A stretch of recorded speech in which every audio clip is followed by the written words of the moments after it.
Hey everybody, Big Buckarama here. I'm going to do a quick little one-take video here from the old workbench.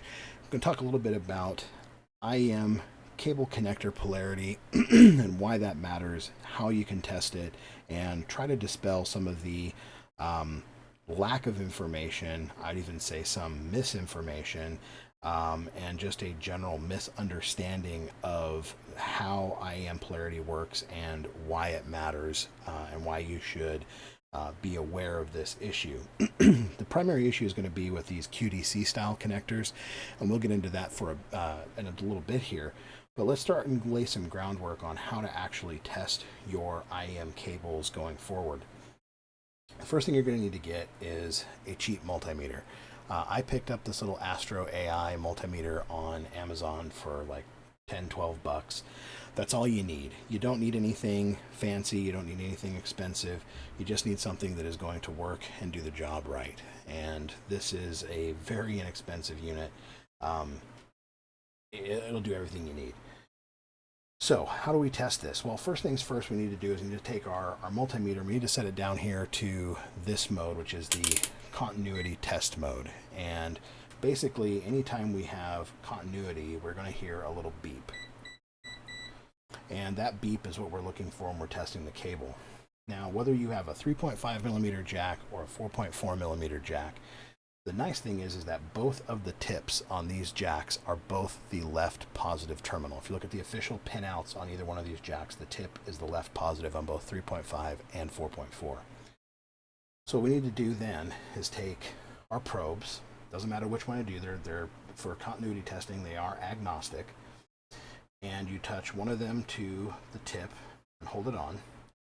And you're going to want to grab your left side wire, and you're going to want to test to see which one of the wires or which one of the pinouts is actually the positive connector. Now, if you imagine this is your ear, this would be the front of your ear, and this would be the back of your ear. So when I refer to front or back, that's what I'm referring to. So if we now test front wire, you can see we have no connectivity. If we test the back wire, we can see we have connectivity on that back wire. And so this denotes that the back wire on here is the positive wire for the left channel. So we know that that's on the back. Now when it comes to testing a 4.4 millimeter, it's exactly the same. And if we grab our left connector here, left 2-pin, and again, we put our connector, or put our probe on the tip, and we flip over our connector here, we test the front, we have no connectivity, but when we test the rear, you can see we have connectivity. So we know the 2-pin standard is left channel, rear pin, or positive channel to the rear pin. And using the left channel is the easiest just because of the fact that it's on the tip, and the tip has this little notch, and it's kind of nice for the probe to kind of sit in there so you're not trying to touch any of these other rings on the rest of the cable. So if we look at this cable here, this is a KB ear cable, and we do the exact same continuity test on this. We will see if we touch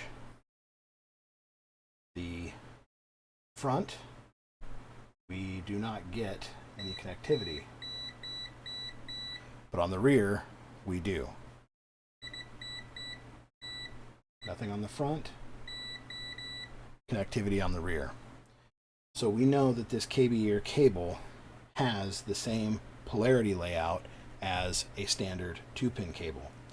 This is the standard way that KZ has all of their IEMs wired. Their IEMs, despite using a QDC style connector, use the same standard pinout as a 2-pin. And you can actually plug most 2-pin connectors into a KZ IEM and they will work and function just fine. So the QDC spec itself is actually inverted from a standard 2-pin. And this here I have is a triple win Zoni wire. I'll flip that over. It's a triple win Zoni wire. You can see that there. And this is a very common, very highly recommended cable for KZ earphones as a replacement cable. And the sad thing is that this cable, if we check it and we look here at the left ear tip or left connector, you can see that's on the front. Get this out here so you can see the connector in full. You can see that's the front pin. The back pin, there's no connectivity. Front pin, we have connectivity, and we can see that this is in fact reverse polarity. And these two Yinwu cables that I have here too, these are also reverse polarity, or as I like to say, the standard QDC connection. The KZ is technically reversed, but it's reversed to QDC. It's actually the same as 2-pin. Why does this matter? Well, the biggest thing that this is going to matter is how the sound is reproduced. Typically, a speaker, when it is producing sound, is pushing the sound out. When it receives a signal, it's pushing the sound outward. When you invert the cable and reverse the polarity, you're obviously, instead of pushing outward, it's going to be pulling inwards. And that's going to cause issues with your sound stage. It's going to cause issues with phase. It's going to cause issues with, in some cases, on certain IEMs that have a crossover network in them, for multiple drivers, it can cause issues with how that crossover network works, and you might have issues with some of your frequency response, and it's going to look really, really weird. Some cases it might graph weird. But certainly, if it's something you're sensitive to, you'll definitely notice that the polarity is reversed and it'll sound very, very weird. Believe it or not, there are some people out there who can't even tell the difference between normal and reverse phase for their IEM cables, which is kind of crazy, but you know, everybody's ear is different.